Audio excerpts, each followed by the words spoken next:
안녕하세요. 할렐루야 교회 성도 여러분 반갑습니다. 매일의 묵상 시간에 오신 여러분들을 환영합니다. 오늘 말씀을 통해 하나님의 은혜를 충만하게 받으시는 저와 여러분 되시기를 축복합니다. 오늘의 말씀은 열왕기하 1장 1절에서 8절까지의 말씀입니다. 하나님의 말씀을 경외하는 마음으로 함께 읽어보도록 하겠습니다. 아합이 죽은 후에 모압이 이스라엘을 배반하였더라. 아하시야가 사마리아에 있는 그의 다락 난간에서 떨어져 병들매 사자를 보내며 그들에게 이르되 가서 에그론의 신 바알세붑에게 이 병이 낫겠나 물어보라 하니라.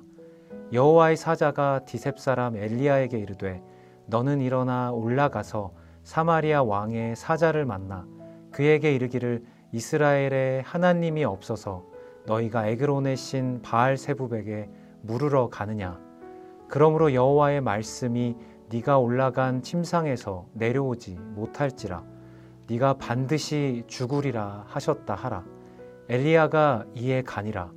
사자들이 왕에게 돌아오니 왕이 그들에게 이르되 너희는 어찌하여 돌아왔느냐 하니 그들이 말하되 한 사람이 올라와서 우리를 만나 이르되 너희는 너희를 보낸 왕에게로 돌아가서 그에게 고하기를 여호와의 말씀이 이스라엘에 하나님이 없어서 네가 에그론의 신 바알세붑에게 물으려고 보내느냐. 그러므로 네가 올라간 침상에서 내려오지 못할지라 네가 반드시 죽으리라 하셨다 하라 하더이다. 왕이 그들에게 이르되 올라가서 너희를 만나 이 말을 너희에게 한 그 사람은 어떤 사람이더냐. 그들이 그에게 대답하되 그는 털이 많은 사람인데 허리에 가죽띠를 띄었더이다 하니 왕이 이르되 그는 디셉 사람 엘리야로다. 아멘. 사랑하는 성도 여러분, 우리의 인생에는 참 중요한 질문들이 많이 있습니다.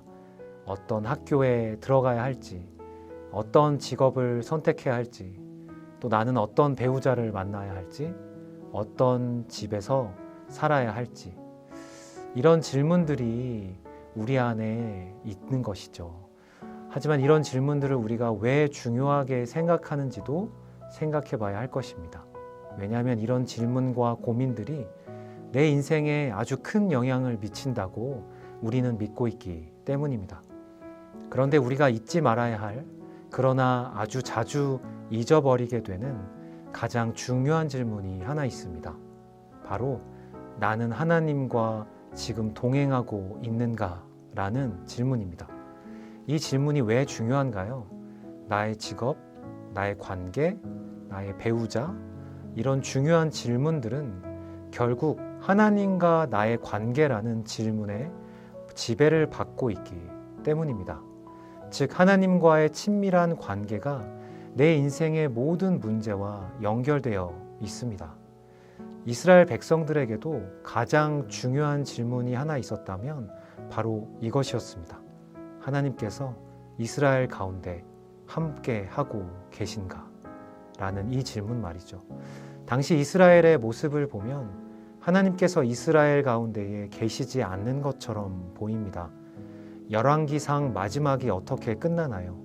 바알을 오랫동안 섬겨 이스라엘이 바알을 섬기게끔 한 아합 왕이 죽었지만 아합의 아들 아하시야가 여전히 이스라엘이 바알을 섬기게끔 합니다. 성경의 독자들이 아합의 죽음과 함께 이제는 이스라엘의 바알 숭배가 끝났구나 라고 생각할 때쯤 이 문제가 여전히 계속되고 있음을 보여주고 있는 것이죠. 열왕기상 22장 52절에서 53절은 이렇게 기록합니다.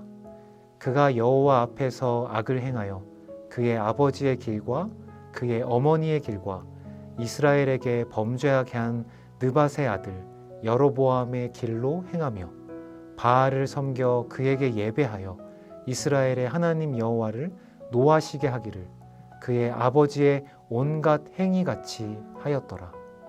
이렇게 열왕기상은 끝나버립니다.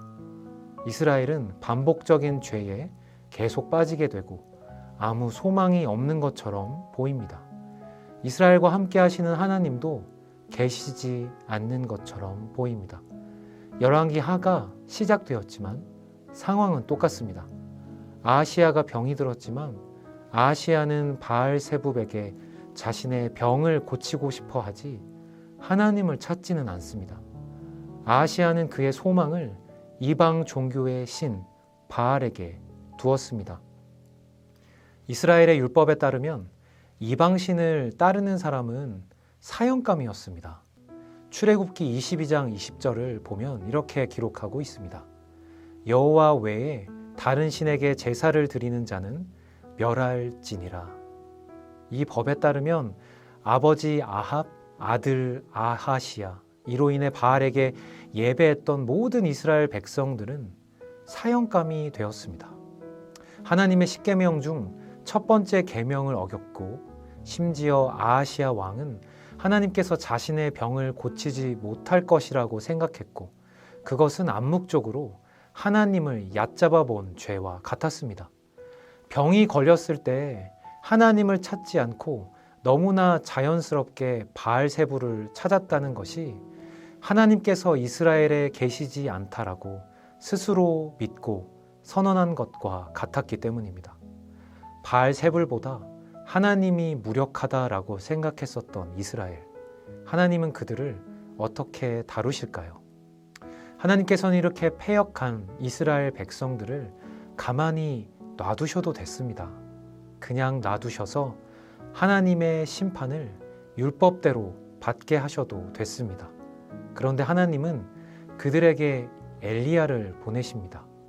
하나님은 엘리야를 통해 아하시야를 꾸짖으시죠. 열왕기하 1장 6절은 이렇게 기록합니다. 그들이 말하되 한 사람이 올라와서 우리를 만나 이르되 너희는 너희를 보낸 왕에게로 돌아가서 그에게 고하기를 여호와의 말씀이 이스라엘의 하나님이 없어서 네가 에그론의 신 바알세붑에게 물으려고 보내느냐. 그러므로 네가 올라간 침상에서 내려오지 못할지라. 네가 반드시 죽으리라 하셨다 하라 하더이다. 이 꾸짖음이 너무나 무섭지 않습니까? 하지만 하나님께서는 이 꾸짖음을 통해 이스라엘 가운데에 하나님께서 살아계심을 보여주고 계십니다. 이 꾸짖음을 통해 아하시야의 군사들이 엘리야를 찾아오게 하시고 하나님은 그 군사들을 불로 사르셔서 하나님께서 여전히 이스라엘의 주인인 것을 보여주십니다. 저와 여러분도 이스라엘 백성들과 같이 아하시야와 같이 하나님께서 우리와 동행하고 계심을 잊을 때가 많이 있지는 않습니까? 그저 내 삶의 각종 문제들을 해결하기 위하여 하나님이 아닌 다른 것을 의지할 때가 얼마나 많은지요. 그 상황이 심해지면 우리는 하나님을 의지하는 것을 잊어버리고 다른 것을 우상 숭배하며 살아가게 됩니다. 헛된 그것이 마치 우리의 소망이 된 것처럼 말이죠. 그런 저희들을 하나님께서는 내버려 두셔도 되셨습니다. 그렇게 소망을 잃어버리고 살아가는 저희들에게 무서운 심판을 주셔도 되었습니다. 그러나 하나님은 그렇게 놔두지 않으시고 우리를 꾸짖으십니다. 하나님의 자녀를 하나님 아버지께서 가만히 놔두시지 않는 것이죠. 그래서 하나님의 꾸짖음은 우리에게 은혜가 됩니다. 하나님의 자녀인 우리가 우상 숭배하며 살지 않도록 꾸짖어 주시는 것은 우리에게 귀한 보물이 됩니다. 혹시 여러분의 삶에 하나님께서 꾸짖는 것 같은 시간이 있으십니까? 그것은 하나님께서 여러분과 동행하고 계시다라는 증거가 됩니다. 하나님의 꾸짖으심 앞에 불평하고 계시다면 그것이 우리를 바른 길로 이끌어 가시는 하나님의 은혜인 것을 잊지 마시기를 예수님의 이름으로 축복합니다. 예수님께서 이 땅에 살아가실 때도 제자들 12명을 택하셨습니다. 그 제자들은 참 다양한 사람들이었죠. 어떤 사람은 열정적이었고 어떤 사람은 불같이 화를 내는 사람도 있었습니다. 어떤 사람은 세리였고 어떤 사람들은 어부였기도 했습니다. 그런데 그 12명이 공통적으로 보여주는 것이 있습니다. 바로 그것은 예수님의 꾸짖음을 잘 듣는 사람들이었다는 것이죠. 예수님을 따를 때 제자들은 정말 많은 꾸지람을 받습니다. 그런데도 그들은 예수님께 붙어 있으려고 합니다. 사랑하는 성도 여러분, 꾸지람을 잘 듣는 예수님의 제자가 되시기를 축복합니다. 오늘 하루도 하나님께서 우리에게 말씀으로 또한 상황으로 우리를 꾸짖으실 때 감사함으로 그것에 반응하고 하나님께 돌이킬 수 있는 저와 여러분이 되시기를 예수님의 이름으로 축복합니다. 오늘 매일의 묵상 말씀을 들으시고 적용 질문이 있습니다. 여러분의 삶 속에 한번 생각해 보시고 적용하셨으면 좋겠습니다. 오늘의 질문은 이것입니다. 하나님의 꾸짖으심이 필요한 삶의 영역이 있다면 어떤 영역인가요? 하나님께서 돌이킬 수 있도록 그분의 은혜를 구하는 기도를 드려보세요. 제가 기도하고 마치겠습니다. 하나님 감사합니다. 죽을 수밖에 없었던 우리들에게 하나님을 배반하여 내 마음대로 살던 우리들에게 주님께서 당신의 독생자 아들을 보내셨습니다. 이스라엘 백성들을 너무나 사랑하셔서 내버려 둘 수 없으셨던 그 하나님께서 엘리야 선지자를 보낸 것처럼 저희들에게 하나님께서 당신의 독생자를 보내셨습니다. 하나님, 주님의 백성으로 살아갈 때 얼마나 많이 우리의 뜻대로 살아가려고 하는지 모르겠습니다. 그때마다 하나님, 우리를 놔두지 마시고 하나님의 은혜로 붙들어 주시고 꾸짖어 주십시오. 예수님의 은혜로 말씀 앞에 꾸짖음을 듣고 주님께 돌이킬 수 있는 하나님의 귀한 자녀들 될 수 있도록 인도하여 주시옵소서.